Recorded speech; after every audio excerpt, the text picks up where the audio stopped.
program because you are concerned about what to do with your non-titled possessions. And so today we are hoping that you're able to gain some insight into families and inheritance, be able to understand the challenges and complexities involved in our personal possessions, know the 6 key protective factors for successful planning and protecting family relationships, as well as we're going to share some educational resources that may be helpful for you and your families as you go through this process. When I use the word family, I just want people to know that family is whoever you consider family. So they could be blood relatives, they could be friends who are like family. It could be a combination of both. So I just want that to be stated in advance. So often when we think about inheritance decisions, they include dealing with 2 major types of property that we accumulate over our life. And those are the titled and non-titled property. Individuals, we often understand the place of transfer to titled property because there is evidence of ownership that already exists in a written document, usually called a title. So if you purchase land or a home, it will say you can say who is the benefactor of that, including certificates of deposits, as well as retirement accounts. You can all do benefactors. However, our non-titled possessions are often ignored because it's kind of all that stuff that we have accumulated over the years, and that value of that personal possession is really in the eye of the beholder and may have emotional and or financial value. There are different ways property can be valued when it comes to non-title. You can have an emotional only value. So that could be something such as blocks that you might have played with when you were a child. There's no financial to it. It's, you just remember building things with whomever was there and doing those things. You could have a financial only item that has that value. And so that could be a dad's gun collection. Nobody's interested in guns or don't have room to store them in their house. And so they're, we'll just sell the guns and there's no emotional attachment to any of those. Some items can have both an emotional and a financial attachment. So that could be something like, grandfather's watch or grandma's pearl necklace that has been passed down for 3 or 4 generations. And that could be a financial value as well as that emotional, because we see them wearing it and then the next person wears it as well. Then you can also have things that have neither emotional or financial value. Mm-hmm. That could be somebody's aunt's paintings. They never became a great artist. We don't think they're going to be the next Picasso. And nobody really likes them. So there's nothing really tied to them as well. Decisions about both types of these properties are important. However, research does suggest that most adults have not planned ahead in regard to either their financial assets or their personal property as well. So it's good to know that most people will actually die without a legal will, and even fewer have addressed what should happen to their personal property. There are clearly major gaps between knowing that planning ahead is important and then actually taking the action. I think we all have good intentions that we're going to get our healthcare directive done and we're going to do a will and we're going to make a list of who gets our stuff, and we may never get around to it or it's incomplete. Too often that lack of planning and that communicating about what our plan is causes conflicts, inaccurate assumptions, and wishing you would have had those critical conversations earlier. And as a person who is, somebody has already passed and you're dealing with it, you're not sure if you are carrying out the property owner's wishes. And you also have the loss of valued possessions that person may have had. So when you think about if you've gone through somebody else's possessions or you're going through your own, when going through possessions, why may we find it challenging? What are some factors that you think come into play?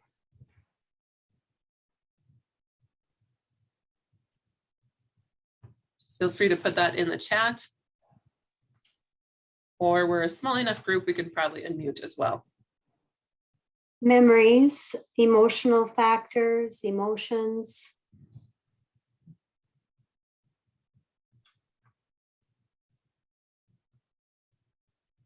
The thought of the loss.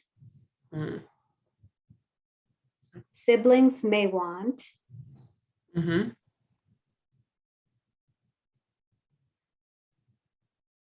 Any others?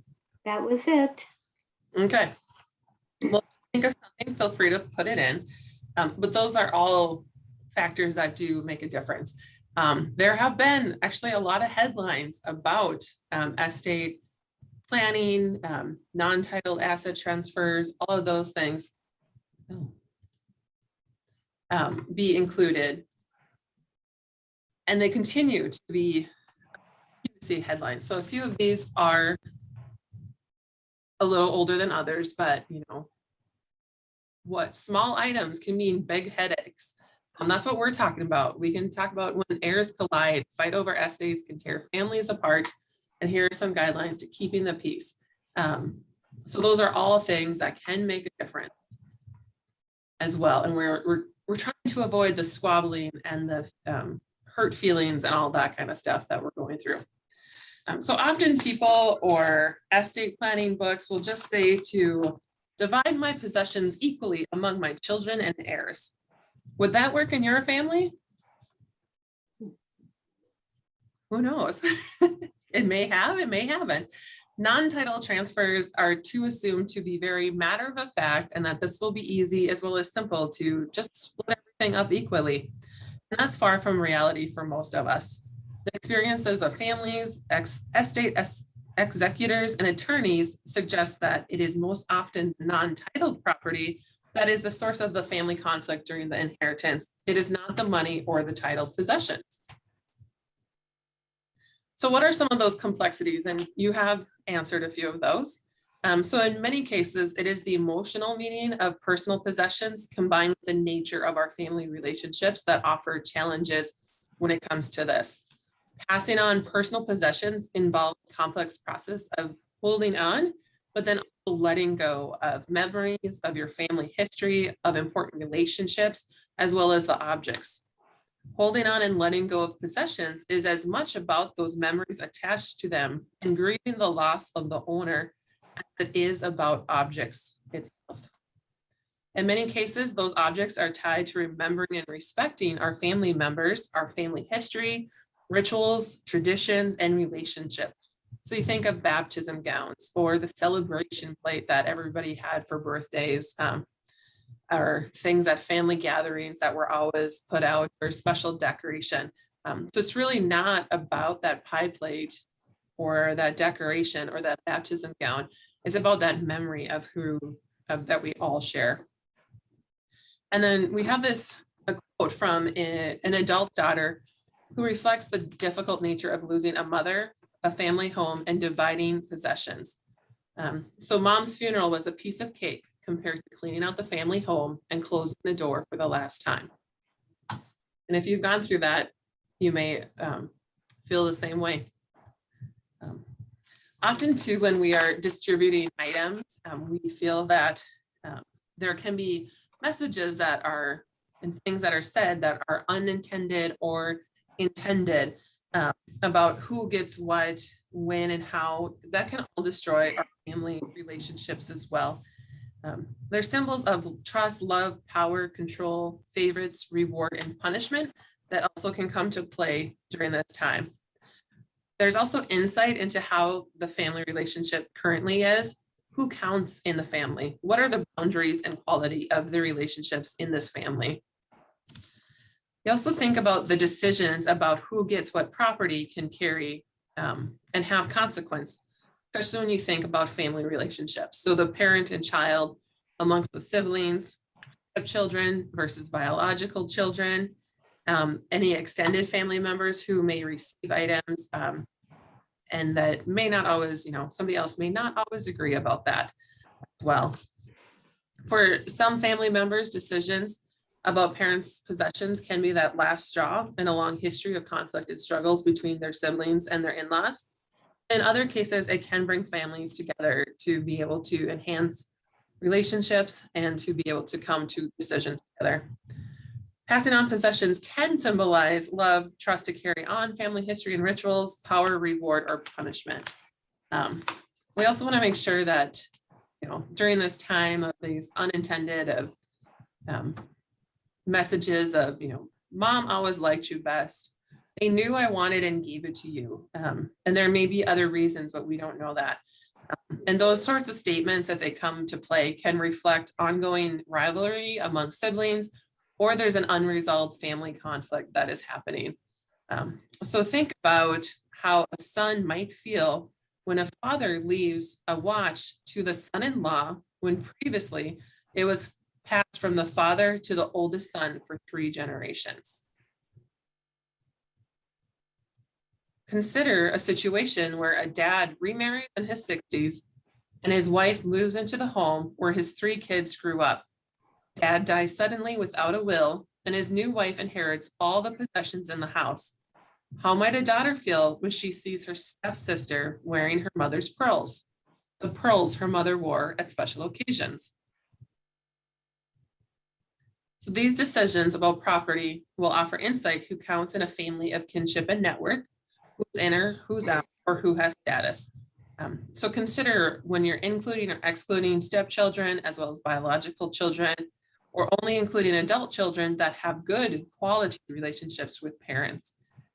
So when there's little communication and planning, surviving members are often left to make assumptions about the intended and unintended messages. And that's what we're trying to avoid. So when it comes to, how do we do this? These 6 key protective decision-making factors will kind of help us walk through. If you came tonight hoping that I was going to tell you this is exactly what you do, it'll make everything go perfectly, you'll have absolutely no issues, I'm going to give you advance warning that is not the case. Every family is different. Everybody's, idea of fair versus equal versus what has value, what doesn't is different. But using these 6 protective decision-making factors will help you come to a decision that works for yourself, as well as whoever the family is as you're dividing possessions up, or if you are working to divide possessions up. So our first one is to recognize the sensitivity of the issue. And why is that important? Well, we like to avoid facing our own and others' mortality. We live in a place where often topics related to death and dying are not the first thing or the second thing we want to talk about, but the reality is we do all die someday. So planning for what happens when a family member needs to downsize because of deteriorating health, or when a loved one dies, means we have to acknowledge that reality of loss of independence or loss due to death. There's also that potential for conflict when somebody passes away. It brings up issues of who should get what, and especially can be sensitive, again, if there's estranged members, siblings who don't get along, or a parent and a child who find little in common. This is also a time that family secrets can come out. So decisions about possessions can involve revealing family secrets. For example, learning dad is giving his book collection to a daughter given up for adoption that no one had known about before. How would you deal with that family secret? If I learned I had an extra sibling when my dad died, I think I'd be in a little bit of shock and not sure what to do. I probably don't care about the collection, but I might care about that mysterious sibling. So it is a sensitive time, and our emotions are already high typically. We also have this fear about how our motives can be interpreted. Or is our family going to think that because we want an item that we're greedy, or that we want control? If we're a grandchild versus a child, or the youngest versus the oldest, how will that be interpreted by others? Or if the giver is still alive and wants to give us something, we just don't have space to it, we're afraid to hurt somebody's feelings by saying no or not at this time. So those fears are something that is real and will be helpful to plan in advance to be able to release those fears. Often the other generation is blamed for not being willing to engage in conversations, so parents versus adult children. I've had both say, well, mom won't talk about it. And then, a few classes later, mom shows up and she's, well, the kids just won't talk about it with me. So both generations are placing blame on the other person about not willing to have a discussion because they're, They don't want them to think like, oh, we're ready for my parents to die because we don't want to take care of them anymore. That is not what they're saying. They just want to have a plan. And also, if somebody says we already have a full house when trying to give something, how will you respond to that? It's just not something I would use. What happens with that? We want to make sure that we think about, as an owner, our fears and concern could be that, this person is rejecting our family history because they don't want the portrait of their great grandparents, that they may not want to follow the tradition that comes with something. They may not see our collections as meaningful as we see our collections. So it's important to, think about, are you guilty of being in denial, avoidance, or blaming others during this time? And you want to take time to think through your own motives and be upfront with others when talking. Beware of making assumptions or jumping to conclusions about somebody else's motives, whether they are the givers or the receivers as well. It's also important to think about who needs to talk when having conversations about inheritance. So who should be included over time? It's not uncommon for spouses and partners to have very different expectations and opinions about personal possessions, even if they've been married for many, many years. Many parents want to involve their adult children in conversations when planning ahead, and others may choose to inform adult kids of their decisions after the fact. So think, who exactly needs to know this is the decision, or who do we want to have a say in that decision as well? So that was our first decision-making factor. Our second one is about goal setting, determining what you want to accomplish. It's the need to identify goals or what it is you're trying to accomplish. You may have heard, if you don't know where you're going, it's hard to get there. This same issue applies to inheritance decisions. So you want to think about, what do I want to accomplish when I'm distributing or transferring my personal possessions? It often happens that without goals, our family members are unclear about what they're trying to accomplish, and people are not on the same page with what is happening. So what are some goals that people have during this time? There's 5 common goals. The first one is maintaining privacy. So goals here might include keeping decisions private within the family, or avoiding public auction or court cases. And some older adults are adamant about not having their possessions displayed for all to see, and others couldn't care less. So is that a goal for you, or is it not? Our next goal is protecting or improving family relationships. So goals here might include avoiding major family feuds, tug of wars, and years of not talking. These are high on many family members' list of goals. Being fair is the third goal that is often brought up, and that is a common statement among all family members, regardless of who they are in the process. This goal doesn't have a common meaning, though, and we'll talk more about being fair in just a little bit. Our next goal is to preserve memories. So its objects are often involved in important family rituals, traditions, celebrations, which means they are also clearly tied to memories and respect for the owner. And what of those do we want to preserve? Also, like not letting it get into the wrong hands. We don't want that portrait of somebody ruined because the person would take care of it. And then our last one is contributing to society. Some givers will focus on leaving a legacy by contributing to their favorite charity or cause or museum. And that will be the most important thing to them. So think about, as you start this process, whether you are planning on giving your possessions due to downsizing, or if you are receiving possessions after somebody has passed and working with siblings or other family members, what is the goal to accomplish during this? So our next one refers to what we talked about in the second one, is what is fair in the context of your family? Often we say we just want it to be fair. And that's often described as an important goal when it's both financial assets as well as personal possessions. But if somebody asks you, what does fair mean? What would you say? How would you explain that? If you have a spouse, does your spouse think the same thing, or a partner? Do your children think the same thing? So it is a critical step in making decisions about transferring possessions and property to sort out what does fair mean in the context of your family. A lot of us have unwritten and often unspoken rules about who should get what and how decisions should be made. Often individuals have different perceptions of what exactly is fair. So when transferring non-titled property, fairness issues emerge in both the outcomes of who gets what and the process, which is the methods that are used to distribute items. So if a family member feels that that process is fair, they're typically more willing to accept the outcome. We all just want to be heard is pretty much what it comes down to. So we're going to have a little story time and you will get to decide on this one. So to think about what fair can mean, here's a story. We have the oldest daughter telling us, recently, my parents died within 3 months of each other. They had a will, but had not made decisions about their personal possessions. My sister, brother, and I have been going through the house and making decisions about who gets what. It's gone pretty smoothly.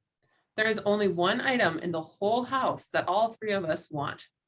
It's the Winnie the Pooh book that Mom and Dad read to us when we were young. It has always been kept in the living room on the corner bookshelf.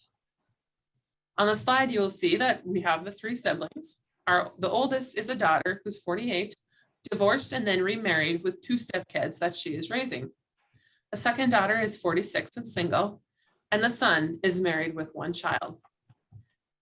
So think about who should get the book and why, what would be fair, and what rules might be used in that process. I'm going to put up a poll and you can choose who you think should get the Winnie the Pooh book. The oldest daughter, the middle child daughter, or the son who's the youngest child.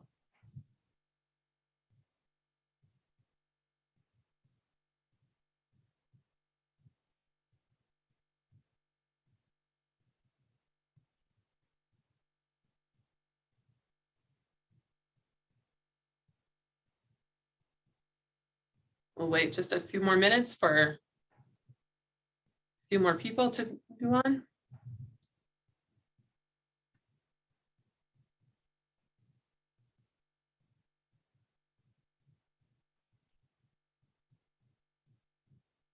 All right, I'm going to close it in 3, 2, 1. Okay. So we're going to share the results.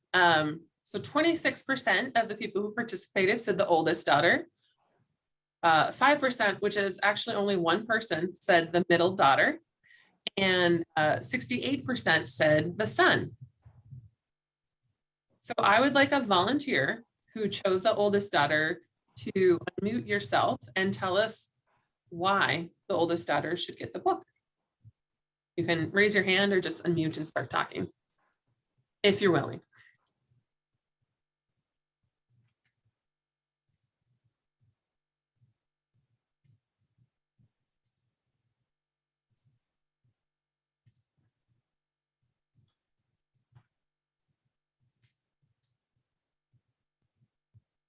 Anybody willing to talk about why they picked the oldest daughter?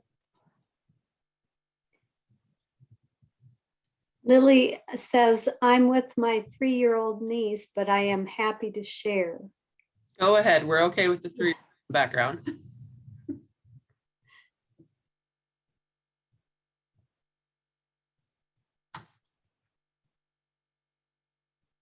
She won't let me talk. Anybody else willing to talk about the oldest daughter?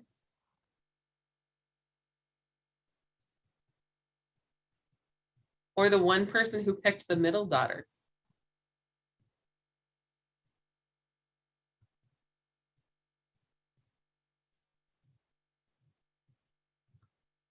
Or somebody who picked the son? This is much more exciting for us all if we all participate, not just me talking.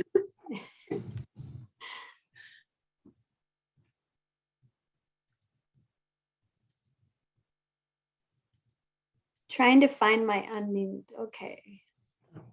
Oh, I think you need to unmute people. yeah.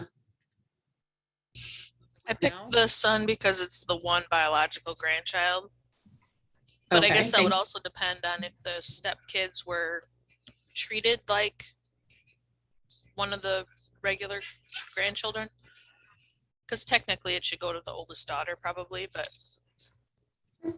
Okay, depends on Okay, I picked the son because he has the biological grandchild, the oldest daughter, those aren't her kids, those are stepkids, and then the middle daughter doesn't have kids. So I Okay. thought it should go to the son with his child. okay, I'm the rebel that picked the one that nobody else picked. And that was the middle daughter. And the reason is that, you know, I thought if it's in her possession, she might well read it to these other children. And somehow the single ones often just kind of get left out of deals like this. So, you know, and this book might mean a lot to her. So that's what I did. And then I thought it basically puts it in her court after she has it for a little while, and then she can decide what to do.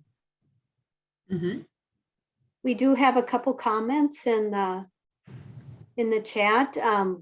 One is, I picked the oldest daughter because I think her two stepkids would be able to use the book. And another, I picked the oldest daughter because I know that one is probably doing most of the work. Beth, okay, you answered her. yeah. Well, thanks, everybody. I appreciate, I have two things to say. Can I oh, say? yes, yeah. One comment would be, I would also look at the kids and see which of the grandkids, the stepkids or the one child would be most respectful. What if that one child that's the legacy child is a wild child and would rip the book? And I think the other thing is that if all three kids want it, it doesn't matter the birth order or whether they have children or not. Perhaps it should be a lottery. Mm. Thank you. Yeah, and I taught this class this afternoon as well, and one of the people said, well, we don't know the ages of any of the children, so why would we give it to a son if he has a 13-year-old when the daughter has a 3 and a 4-year-old who would enjoy Winnie the Pooh more? And I thought that was interesting. It's the first time I've ever had anybody ask me for the ages of the children. I don't know the ages. So, you know, with your responses, there's a little bit about the fair, what is fair. And Jean, I totally appreciate you sticking up for that single daughter, because that's me. And I often feel, well, I don't have kids, so I don't get that, but I might have more memories than my nieces and nephews do about something. And then I can gift it to them later. In case you're curious, this is a real situation that was shared during the research for Who Gets Grandma's Yellow Pie Plate. And this family decided that the book would stay in the family home. The son, 44, married with one child, was buying the family home, and it was going to stay exactly on the shelf where it had been the whole time the children were growing up. And at this, point, that's what made sense because they were going to continue to have their family gatherings in that home as well. So that's how this family decided on what to do with their Winnie the Pooh book. But that may not work for your family or the situation. So there's also common transfer rules, they're called. So, think about if you've had conversations on this subject with other people in your own families or with other families, when personal property is transferred, is that people might have talked about focusing on treating everyone the same, which would be equality. So a challenge with the personal possessions is impossibility of literally dividing them equally, such as the Winnie the Pooh book. I think we'd all probably gasp if we saw somebody tear it into thirds and give each child 1/3 of Winnie the Pooh book, because that would be equal. It's often common, for example, to focus on creating an equal chance of receiving a possession by drawing straws or numbers or using monopoly money to stand in for real money. And that will often even out differences in the socioeconomic status of children as well. So that's equality. We also have what is equitable, and that takes the differences of the receivers into account. Differences can include needs, personal characteristics, and or contributions that that family member has made. Needs could include physical, mental, health, or economic. For example, personal possessions might be given to family members who are in need of basic necessities. So a grandparent who is downsizing and, a middle grandchild is moving into their first place and they need, a table and chairs and sofa. And so they're the ones who receive those items because they have that need and nobody else at the moment does. Personal characteristics of receivers are another rule used to determine who gets what with personal possessions. Typically, owners want to know that our possessions are going to somebody who is going to care about that object and finds it meaningful and will appreciate being able to have that in their home. And sometimes personal characteristics are out of one's control, are used for a rule for distributing possessions. So these are often considered the unfair characteristics. Some examples include the oldest always chooses first. The daughter without children is excluded. Males automatically get everything in the garage or the shed. So those would be unfair ways to distribute as well. Oftentimes we also look at differences in contributions. Contributions can be counted in different ways and then can complicate the distribution process. So here's a story that was shared. In my family, everyone knows that you get back gifts you've given when someone dies, except for money and time, that is. I'm the daughter who lives near mom and dad and takes them to their doctor appointments, cleans their house, and helps them out financially when it's needed. My sister from back east is always sending expensive gifts for birthdays and holidays. Who do you think will get back the most when mom and dad die? So as you can see, while recognizing differences may be considered fair, thinking through the details will be critical to whether other families perceive the decisions as fair. So we have another example about, is this decision process fair? So we have Don and Evelyn who've raised 4 kids and lived in the same family home for 52 years. The home was full of accumulated possessions from raising the kids, grandkids visits, and lots of family collections and history. They refused to talk with any of the kids about inheritance issues over the years, but did make it known that they had a will. When the will was read, it said that everything in the house was to be sold at a public auction, absolutely no exceptions, and the money was to be divided equally among the 4 kids. If a family member wanted something, he or she could go to the auction and make a bid.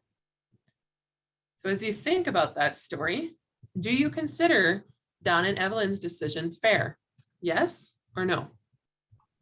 Well, we're at 50-50 right now.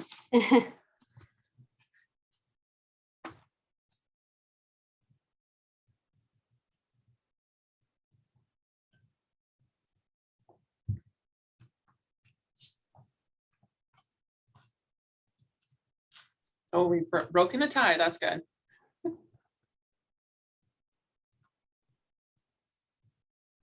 Okay, we'll give you just a few more seconds.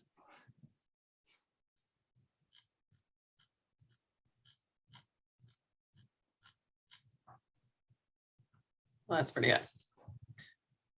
All right, so 64% of you said no, and the rest said yes. Would anybody like to say why they said yes?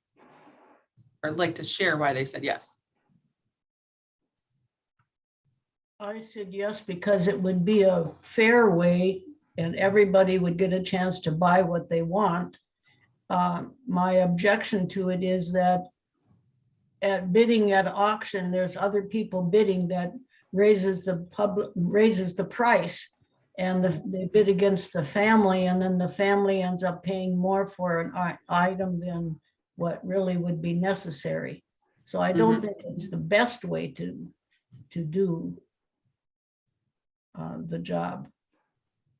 Oh, thanks, Evelyn. Anybody else want to share why they said yes? I said yes. This is Tanya. I said yes because it's their stuff to do what they want to do with it. That's true. Thank you. All right. Would anybody like to share why they said no? I said no because this actually happened to me. Oh. My grandpa, when he passed away, He was very close to us and came over for dinner every night. And when he passed away, I was a young married person, and we lived out of state. We came back, and we didn't have a lot of money. And I couldn't afford to buy what I wanted to buy from my grandpa's possessions. And so I just walked away crying and just feeling very hurt. And I also agree that Don and Evelyn totally have the right to do whatever they want to do. Those are their things, and they're probably thinking practically. But it just, as a person who this happened to, it does hurt, because there are certain things that have meaning to you, and not everybody has the money to be able to purchase something. And some people go to auctions, and boy, they can really spend the money. So anyway, that's why I said no. Yeah, thanks, Mary. Anybody else like to share? Well, I voted no on that because being in that situation right now, I know that there are certain items that you know the history of and other people don't. I know that this particular pen was brought over from Norway by great-great-grandpa, blah, blah, blah. And that is where the value is in that item, not in the actual item itself. Just my thoughts. No, thank you for that, Beth. I'd like to share. Yes, go ahead, Margie.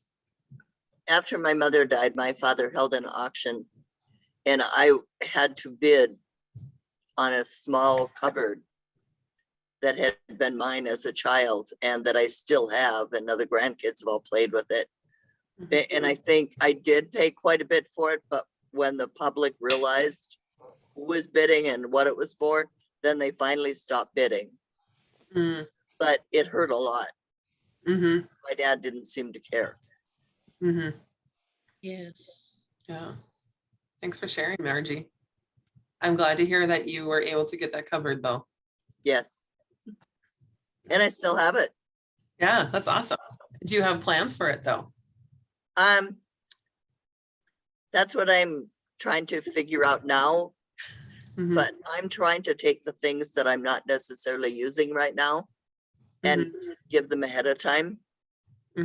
So that before I go, they're already gone. I'm looking at my rings, other personal things that my husband doesn't need, you know, and seeing, I do have things from my mom that she gave me before she died. And I guess now I understand why. So I'm trying to do the same thing.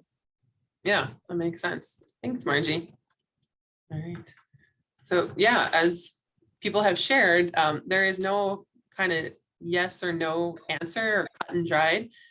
Based on our own experiences or stories of other people, kind of influences about, you know, is this process fair? And really, I mean, everybody had the same opportunity. So it might have been, it has some semblance of equality, but there was not an equitability in this. So that makes it a little bit unfair as well. So exactly how do you make a process fair? That is something to figure out. So what you want to do is that, you know, all of us have a different like level or range of criteria that we consider being fair. And it's important for the process of who gets what for passing on possessions to be considered fair. As I said in the beginning, and if the outcome is not what he wants, but the process is something that was agreed upon and followed through, people will be more okay with that outcome. So we want to think about, you know, what rules need to be set beforehand and to make sure that things are talked about and recognized before it happens. So recent research on families and inheritance decisions has been identifying common judgment criteria that family members will use to be able to divide personal possessions. So we're going to talk about 4 of them. So think about the first one is to think about who judges the process of it being fair or unfair. Who gets to make the decisions and determine what process is used, and who is going to carry out decisions. So think about who's in or who's out. And should property owner make decisions without consulting potential receivers or not? Should the adult kids have input on what's fair? I think of all those subgroups or stakeholders in your families, your siblings, and not only like your children's siblings, but if you still have siblings alive, are there something that they've always kind of wanted? Do you have stepchildren, in-laws, grandchildren, aunts, uncles, close family, friends who may want something or you want to gift them something? So it's important to have consistent rules across each subgroup. So if one in-law is included, then all should be included in that decision-making process as well. Another one to think about is using to judge the fairness of the decision processes. Focus on the process included, agreed upon, and followed is very critical when it comes to this. So think of the when, how, and where the elements involved in the process of passing on possessions are going to occur. When we think back to Don and Evelyn, the parents decided to plan in advance. They did share their plans with their adult children, and they had identified that all possessions should be sold at public auction, and they identified how proceeds should be divided. I don't remember who pointed out, but they are the property owners, so they rightfully determined the decision details and the elements they wanted. Whether or not the other family members considered the decision details to be fair is unknown to us. So this example of, despite agreeing on waiting to divide possessions for several months, my brother was in the garage taking tools when we sisters returned from the church after the funeral. So in this example, the process was agreed upon by all siblings, but a brother chose not to follow the process. How would that make you feel? Is the process fair at this point? I'm thinking most of us would probably say no. I didn't do a poll. So it's important to think about that. Make the process fair. It focuses on the need to be informed. So we want to make sure we're transparent and consistent, giving consistent information to those key individuals to make sure that they feel that the process is fair. We don't want to hear no one bothered to tell me, I would have known. Those are all too common reactions if the process is unfair. So if you're hearing that from, it's probably somebody is not agreeing that this is a good process. Sharing information in writing allows everyone to receive the same information. And you can always, share an inventory list, feedback on who wants what and updates. In one family, they actually set up a private Facebook page that facilitated the communication as well. When the process is viewed as fair, it typically includes accurate and complete information. Don and Evelyn's children may, if I was in their case, I would be a little blindsided. Had they known that what was included in the will, it may have been easier to process at that time. And start saving up money because we have to buy our things back, those sorts of things. So think about, we have two examples. So this grandmother promised a certain rocker to a grandchild in her will, but an aunt insisted she was taking it no matter what. So that process, would not be viewed as fair. They had accurate information. It said in the will that this the child was supposed to get the rocker, and yet something else has happened. There was recently a story which one sister was to receive a cherry wooden rocker from her mother, but another sister took the rocker and would not negotiate. The sisters are no longer speaking over this. Would this grandchild feel, with an aunt taking this rocker? And another example, the issue of what's accurate information about the value of an item affected whether the process was considered fair. The brother-in-law appraised antiques and his estimates were far from accurate. We don't know why they were, maybe he's not actually in a good appraisal. That might not be his job. The antiques might have not been as valuable or more valuable than he thought. So those are all things to think about as well. And next criteria is thinking about how individuals are actually treated in the process. So there can all be all kinds of rules and agreed upon processes, but how we individuals experience the process makes a difference. Do we feel respected and that we're being treated with dignity? Are those involved being honest with each other? So to say, you know, I'm giving this rocker because of this reason, please respect my wishes, or to have given the rocker beforehand. So it's important to treat each other with this. Can those involved trust each other to do what is agreed upon? And that can be difficult if there is strained family relationships already. Family members often have expectations about what it means to treat each other ethically, what is wrong and what is right. So one of my sisters took items when she thought none of us were looking. I was allowed to be at the table, but I didn't have a voice. No one listened to me. Those, you know, the last person who didn't have a voice obviously felt that this was not a fair process. When we think about fairness, it's important just to listen for that language and listening to people's assumptions and motives about what fair means to them. We also want to find the common ground when things are being talked about before items are starting to be dispersed, especially if it's after somebody has already passed and the actual owner is not giving away the possessions. It's often easier for us to say that's unfair versus saying that's fair. So it's important to acknowledge those concerns and fears and then ask why, you know, why do you consider that unfair? Oh, it's because, you know, the oldest is always going first and is getting the best item or the most valuable item. And, you know, I'm the 8th one in the family, so I get the 8th choice. That's unfair. And that may not be true for all families. So it's important to look at that. So our next one is understanding belongings have different meanings to different individuals. And I think we probably have all experienced that.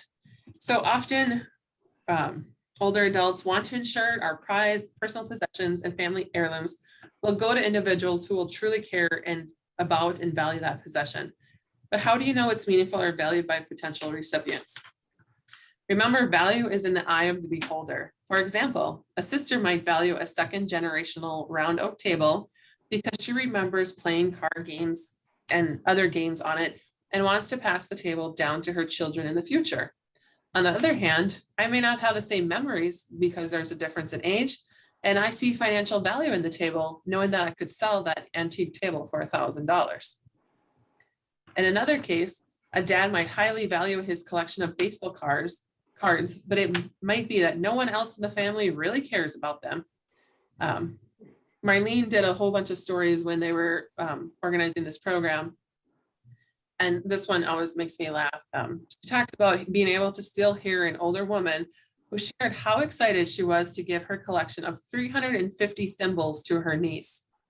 However, the aunt had no clue if the niece cared about or knew the collection existed.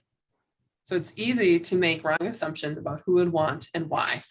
And I keep thinking, like, if I was that niece who had 350 thimbles, I'd be like, oh, I wonder why I'm the lucky person out of everybody to get this. And what do I do with 350 thimbles? I could use one. So this cartoon always makes me laugh because, you know, as parents or as somebody who really values our possessions, it is possible that we will be disappointed that the items that we view as important and have accumulated over a lifetime are not valued by other family members. So when we open up our house or our garage or our storage unit and say, one day this will all be yours, what is that other person thinking? So think about, do you know what the pie plate? So the pie plate comes from one of the ladies who had the idea for Who Gets Grandma's Yellow Pie Plate and sharing a story about how in her family, you know, the birthday pie, the holiday pie, the celebration pie was always made in this yellow pie plate. And when that grandma passed, it was the discussion of, well, who gets the yellow pie plate? Because all of her children wanted it, all of her grandchildren wanted it because they wanted to be able to do that. And how do you have that conversation, you know, when there's 20 people, 10 people, 40 people involved, who gets it? So that's where the pie plate comes from. So think about, you know, what are the pie plates in your family that you can think of? Find out from your adult children, grandchildren, and others important to you what items have meaning and why. and ask if there are items others should receive and why. Maybe there's a connection, from a story that, your cousin always played with this toy and that they should receive that because of that. This can be done by using a simple worksheet sent to family members to return, planning time to go through and discuss items in person, or sending an inventory of possible possessions to family members for their feedback. It's also important to understand what others may consider meaningful, can help adults make more informed final decisions about passing on their possessions.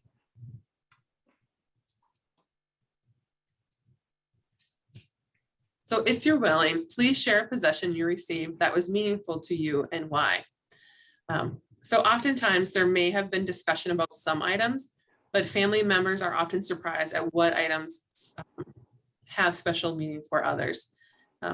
You never know who might care about personal property. Parents are often surprised at what items are treasured, from the toaster that's 40 years old and still used at breakfast, to a memorable holiday direction, to a rock from the back garden. Parents may be surprised to learn that family members don't all want the same item. And Tanya's already shared, thank you, Tanya, about a shared possession you received and that was meaningful to you and why. And she said, grandma's cast iron skillets were the big deal in my family. Oh yes, that's your family's pie plate. I don't know if you actually received that.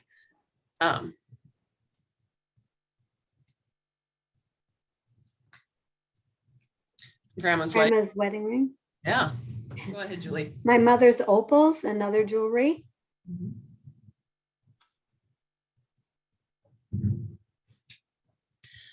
I often talk about this coal lamp that my mother's oldest sister painted in ceramics when she was in high school. And it's fairly large and it's kind of ugly. And when both of my mom's parents passed away, she asked all of her children if there was something particular we wanted from our grandparents' house. And I said that coal lamp, and my mom, I think she was not impressed. And my cousin, who is the exact same age as me, he also told his mom he wanted the coal lamp. His mother did not fight for it because she thought it was the most, as she said, it's the most god-awful, ugly thing I've ever seen in my life, and I don't want to see it anymore. So she would not get it for her son. So I won the coal lamp because my mother was willing to give me this ugly coal lamp, and I love it. I have moved that thing all over the place. So we have another one from Melissa. Yes. My mom gave me her Christmas china last Christmas. She's alive, but wanted me to use it. Oh, neat. I think about how special that is for your mom to see you enjoying it and having that as well. So, and actually, Melissa, that plays right into our next discussion, is consider distribution options and consequences. How do you get rid of a lifetime of stuff and our prized possessions that we do have? So as I said earlier, the disclaimer, there is no one perfect method of transfer or way to do this. We may know what did not work in our family from previous experience, or there's something that's been commonly done, but just doesn't feel right. But there are some different strategies. What works for one family may be inappropriate for other family situation, and numerous types of methods are often used for different types of items, and each method does have consequences. It's important to plan in advance for distribution of our personal possessions because it allows you as a property owner more choices and options and allows wishes to be known and carried out. Estate executors, like family members, are too often left without any plans in place and faced with cleaning out a family home with fewer options. Make sure you stay focused on those identified goals. That was number 2. Doing so will help you determine which distribution options will help you achieve your most important goals. When we think of Donna and Evelyn, and how they chose to distribute their personal possessions at a public auction, it is likely that privacy was not a priority for them. If privacy is a priority for you, then it may be different. So remember, if an individual dies without estate plans in place or wishes known, there are state laws that will apply. Every state has intestate and succession laws describing how property should be divided when there is no will. Non-titled property does become part of the estate, and the estate executor is then charged with determining how property should be distributed. It is often the adult siblings who are left to work out the passing on of personal possessions without the benefit of knowing owner's wishes. Far too many individuals are not aware who would inherit their estate or the process if there is no will. And far too many do die without a legal or up-to-date will. As a first step, visit the link that was provided in the chat, and we'll also send it out in the follow-up email to find state-specific laws and probate statute information.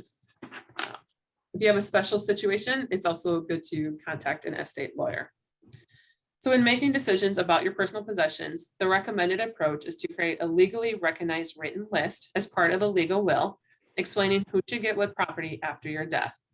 Most states allow individuals to simply indicate in their will that there is a separate list, and creating a separate list allows you to change it as needed without updating your entire will and having to pay those attorney costs. So make sure you verify a separate list is legal in your state by consulting your state statutes or consulting an estate planning attorney. So what should this separate list look like? Here is a sample. It should make sure that all the individuals named and the items to be transferred are specific enough that your list will be clearly understood. So example, grandfather's clock from living room, we could actually make that better. We could put the name of, who the manufacturer is of the grandfather's clock, the size of it, because it's possible it could move from the living room depending on the size. And that is going to my sister, Susan Anderson Jones. And that's really good to clarify who. A lot of people will have, like Clarence Roth Jr., Clarence Roth III, and they'll just put Clarence Roth. Well, which Clarence is it? Is it the first, the second, or the third? But if we say my brother, my nephew, my great nephew, then we'll know which of those Clarences is the Clarence we want. And then it's also important that it is referred to in the will. So make note in the will that there is a separate list for non-titled possessions. It needs to be in the handwriting of the property owner or signed by the owner. So you can type it all out and then put your signature on it. And then it should be dated, because if there's multiple list founds, the one with the most current date will be the one that was used. Property owners may use a written list for the most valued personal possessions or the pie plates that might be a source of conflict as well. And we do all have stuff that doesn't need to be, put on here, like our gray filing cabinet. Probably nobody wants that unless it's from like the 1920s and super antique and everything. So not everything has to go on this list. We all just have junk or stuff that we know will be thrown or donated or gifted. There are some consequences though with every option that we do. Families can often be very creative in developing methods that work for their specific situations. Some options are illegal though. Also consider, like I said, that separate list is for your most valued possessions.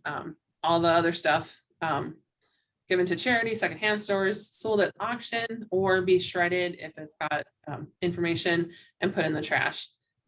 Gifting personal possessions while you are alive allows the stories to also be shared, or for that person who gifted that item to you to be able to see you wear it, if it's jewelry, use it, if it's a usable item, or those sorts of things. Although many people do it, labeling items with names on masking tape or making verbal promises are not legally binding methods of distribution.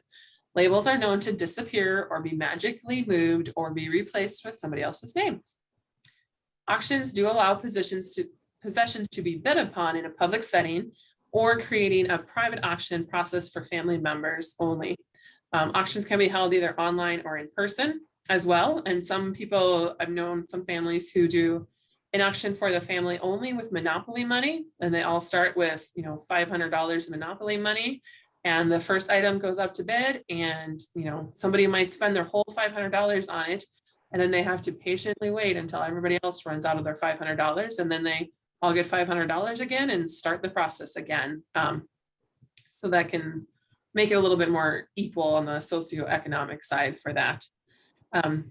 Some people do pilfer, or that's, the taking something while nobody else is looking, or we think nobody else is looking.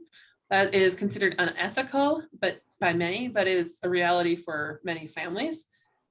Some family members will justify taking items to prevent someone else from getting it who might simply destroy or sell it as well. And of course, you can always donate items too. We've noticed a big trend, and maybe you have too, of everybody decluttering when we're all quarantining or stuck or staying at home 2 years ago. A lot of people will downsize. They'll move out of the family home into a smaller place, so there's not as much upkeep. And there are services that do help people. There's professional help and services. There are some senior move managers. There are some nonprofits. And then there's also just that whole sorting and donating. Some people are lucky and have a good friend who love to do that and want to help them out. So if this feels overwhelming, it may be helpful to look into one of these services to assist you. So we are on our last decision-making factor. So the sixth and final key factor is recognizing the potential for conflict and agreeing to manage conflicts if they arise. So after years of learning about families and inheritance decisions and hearing family stories, I can confidently say that major conflict is not inevitable. Many families are able to navigate challenges of passing on personal possessions without scars. And that doesn't mean there won't be some disagreement or differences, but they're able to work together, achieve the common goals, and celebrate a person's life while passing on the possessions. It's important to recognize and head off potential sources of conflict. Conflict is often more common when property owners don't make and communicate property transfer decisions prior to death, leaving adult children and others with the responsibility to work it out. Research has identified 4 common sources of conflict that arise when dealing with personal possessions and inheritance decisions. That is lack of communication or miscommunication. That's why, putting it in writing, either on a private family Facebook page, an email, or sending letters to everybody so that everybody is informed of the same news. I said I have 3 brothers and they're all married. And I said, often it's interesting, I'll talk to my brothers. And then a couple of weeks later, I'll talk to their wives. And what my brothers told their wives is not what I told my brothers. There's like parts of the story missing or wrong. And the same thing can happen. So, who is responsible for communicating? The parents are only communicating with their children, and their children are responsible to communicate with their spouse or partners and their children to know that, some miscommunication could occur. There also can be different attitudes, beliefs, or values. And sometimes that's even among the same couples. Sometimes it'll get hung up that the 2 people in the couple do not agree on how things should be split or who should get what, whether it's non-titled or titled property. So that can be something for them to work through as well. There's also different expectations about roles. Sometimes it's considered, that because you're the oldest, this should happen, or because you're the only girl, this should happen, or because you're the youngest, this happens, or there's a whole bunch of different things. We can all probably think of something. And there's the last one is unresolved prior conflicts. So there might already be, an issue that has come beforehand that gets brought up again over a certain object or over, like mom always liked you more. And that could come up to a head again during those conversations. So looking for that conflict and figuring out ways to manage and to resolve it. So many of those potential conflicts can be managed if they are discussed early and to not let that conflict keep boiling up or to keep rising. So what are some strategies that we can use to manage conflict? So we can remember to listen during this time. If you are the property owner and you're gifting items, there's probably not going to be quite as much emotion involved because you've already made it. You're able to tell a story and maybe the reason why that person is getting this item. But if that person, the property owner has already passed away, and it was, even if a death is expected because of old age or illness, it still is an emotional time. And so it's important for all of those involved to remember to listen to what, their sibling is saying, their spouse is saying, their children are saying, to communicate and be transparent in words and actions. So do what you say and say what you do. Not often one. Sometimes you also need to agree to disagree and know that, for this item, you may not be able to come to a Done. decision together. You can also negotiate and compromise so that, you know, maybe not everybody, An example but of, majority are as well. It's also important to forgive and to repair relationships if that's one of your main goals, is to be able to, at the end of this, to have good family relationships, to still remain talking. So, you know, forgive past things and move on to repair the next thing. And the last one is to involve mediators or third parties to be able to help resolve conflict. Some people will ask a person, or, you know, a preacher, a pastor, somebody from their faith religion to come over and just be there for helping people to talk through with their grief and emotions. Other people will have a mediator who will, you know, everybody wants this pearl ring. How are we going to decide what is going to work? And to be able to, that third party can help, especially if it's a large family, to help, okay, everybody's, you know, really really elevated emotion. We have very, you know, frustration and anger and we're crying. Maybe we all just need to take a 10-minute break, you know, talk amongst ourselves, take a walk, release some tension, do those things. And they'll be able to recognize that need before those who are involved are. But before doing anything, it's important to ask yourself whether it's worth damaging family relationships that to let this conflict continue to rise, and go from there. So a quick summary. Those are our 6 key protective decision-making factors: to recognize the sensitivity of the issue, determine what you want to accomplish, so set some goals, decide what's fair in the context of your family, understand belongings have different meanings to different individuals, consider distribution options and consequences, and agree to manage conflicts if they arise. There are no magic formulas. Successful property transfer means you understand why this issue is sensitive. Addressing the 6 key decision-making factors can greatly improve your inheritance planning and experiences as well. So we do have a Who Gets Grandma's Yellow Pie Plate website, and that's at yellowpieplate.com. There you'll find some quizzes, more stories about how other people have done non-titled transfer, what worked, what didn't work. There's also a whole bunch of articles about it. The quizzes are kind of fun. I've taken a few of them. We do have a book, I believe, a workbook that you can purchase that will kind of take you through step-by-step things you need to do. And there's also a 38-minute video that is on this website that you can watch, or, you know, share with somebody else you think might find it beneficial as well.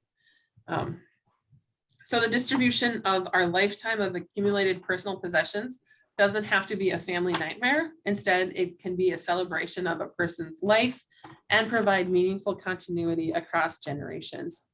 There are positive examples of successful transfers of personal possessions. Many families maintain their relationships, their family rituals, and history during times of transition, such as when a parent moves from their home to assisted living or a parent passes away. Careful planning will also help you through this difficult time, include cleaning out of your family home and closing the door for the last time. So again, what are the pie plates in your family and how will you distribute them? So if you have questions or thoughts, please feel free to put them in the chat or unmute yourself.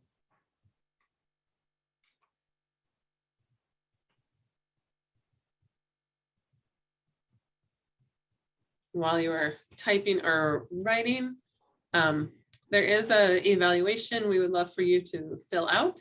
You'll also receive a follow-up email in about 30 days where we'll ask you to share if you've used the information and resources, as well as a playlist for the series webinar recordings will be provided. So you will get a copy of this if you would like. If for some reason you need a certificate of participation, you can just email me sroth@umn.edu and I can send that out to you. And we have a whole bunch of more upcoming webinars coming up. We have talks in Spanish and a couple of standalone webinars. Just want to point out March 2nd, which is tomorrow, current session legislation aimed at transgender youth. We also have more financial ones, making sense of it all. We're doing a series called Thrifty Thursdays. It's just a half hour, 5 times, 5 weeks in a row, about using different tools for budgeting. We also do have some webinars for professionals going on. And then these Recovering Health in No Place Like Home cover a whole variety of things, and the Family Friendly Care series and Finding Balance. And you can search for all our webinars, including AG, Community Vitality, and 4-H at this web address. You have some comments. Margie says, enjoyed this very much. Melissa, thank you. And Tammy says, I have 4 sons who say they don't want anything. I have a lot to get rid of. Yes, and depending on the of your sons, may make a difference. If they have partners or not, may make a difference. And sometimes you just never know. You can just force them to take something, and then they'll keep it until you pass away, and then you won't know what happened to it. That's how. And Tammy says, thank you very much for the great presentation. Yeah, you're welcome. I will say, so I've been doing Who Gets Grandma's Yellow Pie Plate for 13 years. I've been teaching it. And I actually had my aunt this summer ask me if there was anything that I wanted of hers. And it took me by surprise, because the only people who I've ever had asked me before were my parents and my grandma before she passed away. And I didn't know what to do, which is ironic because I teach this. And I was so surprised because she has 2 sons, and one son wanted a shot glass that was his dad's, and the other son wanted a table, and that was it in their entire house. And she was like, oh crud, what do I do with all my stuff? So she was asking all the nieces and nephews to visit, is there anything you would like? And my first response was like, oh, I have to look in your house better, because I don't know what she all has. I only go there like once a year. But I did find some note card or recipe cards in my grandmother's handwriting that she had. And I said, I would like those once you're ready to depart with that, because I love to cook and bake. And I would just find that that's what I had said. And then I also didn't want to appear to be too eager, because I mean, in all honesty, I would really like the sewing table she has and the coffee table she has, and there's a few other things. She's got some cool stuff, but so it was one of those things like, oh no, what do I do? So there, if you ask somebody and they're a little hesitant to have the conversation, give them a chance and come back and ask them again. So. Well, that's all I have for you this evening. I put down 2 hours because we always go over an hour depending on conversation and sharing. So I wanted to make sure there was ample time, and I figured most people would be okay with being done early versus going long. So.